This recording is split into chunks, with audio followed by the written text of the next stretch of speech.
Nah, pada masa Renaissance itu ada muncul aliran filsafat. Misalnya ada namanya yang pertama humanisme. Jadi humanisme itu apa? Humanisme itu menjadikan manusia ini kita ukuran kebenaran. Jadi humanisme menghendaki haruslah dari manusia ukuran kebenaran itu, ukuran ilmu itu.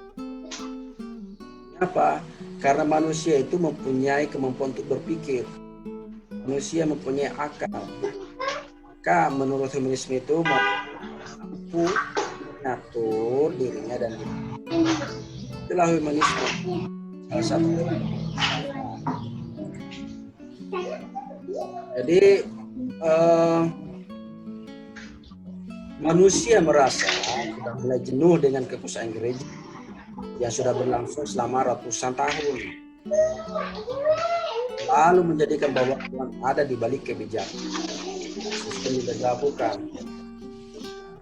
Manusia itu merasa jenuh dikungkung dengan ajaran gereja. Maka muncullah tadi aliran humanisme. Menurutnya ukuran kebenaran itu adalah manusia, human, manusia. Karena manusia itu punya akal untuk berpikir.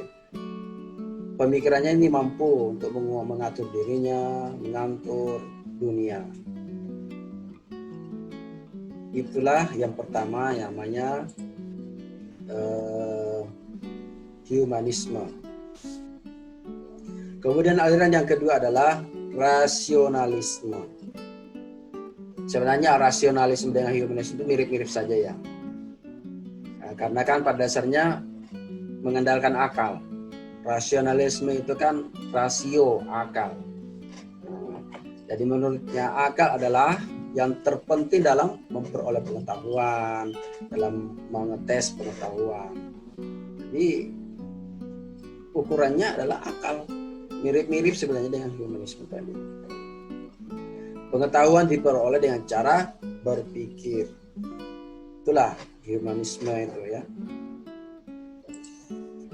Jadi rasionalisme itu berpendapat bahwa sebagian dan bagian penting pengetahuan itu datang atau bersumber dari penemuan akal. Jadi ilmu pengetahuan diukur dengan akal. Kalau tidak masuk akal, bukan pengetahuan.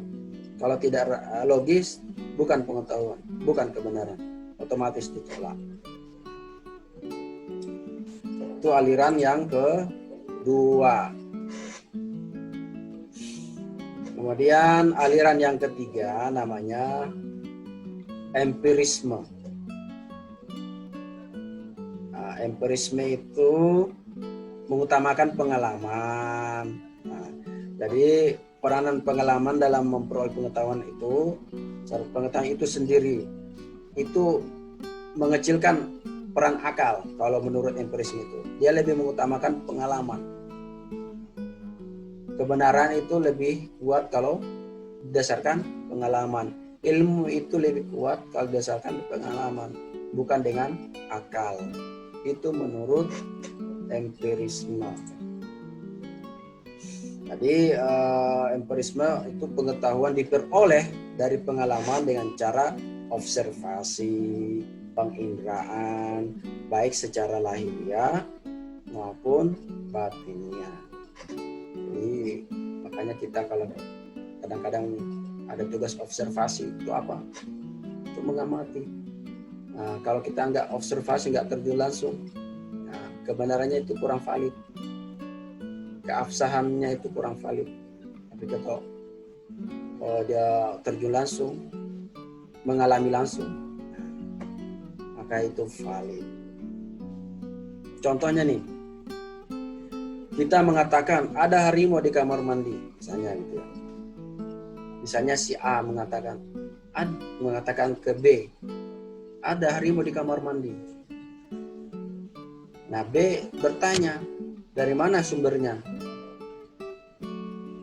Si A kalau tidak melihat langsung harimau itu ada di kamar mandi, maka si B tidak mempercayai.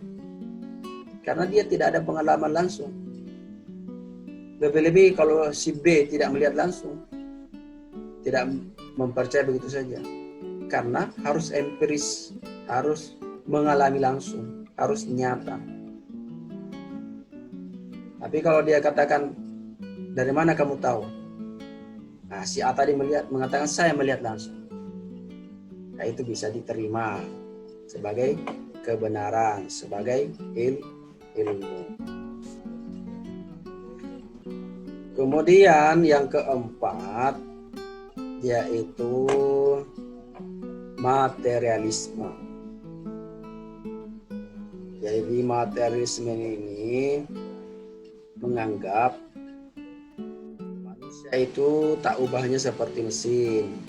Manusia itu tak ubahnya seperti binatang, sama saja. Jadi mereka memandang materi itu lebih dulu ada daripada ide. Artinya materi itu yang menunjang ide, bukan sebaliknya. Bukan ide dulu, baru materi. Jadi materi dulu dong, baru ada ide. Misalnya kita mengatakan kursi.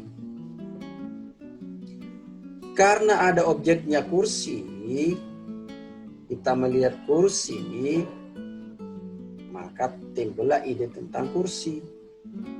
Kalau kita tidak melihat kursi, tidak ada materi kursi, tidak ada benda kursi, maka tidak akan ada ide tentang kursi. Itu menurut materialisme. Jadi karena Tuhan itu tidak dilihat, maka Tuhan itu tidak ada. Tuhan itu hanya khayalan. Materi adalah sumber segalanya. Itu menurut materialisme. Dia nggak percaya sama Tuhan karena Tuhan tidak dilihat.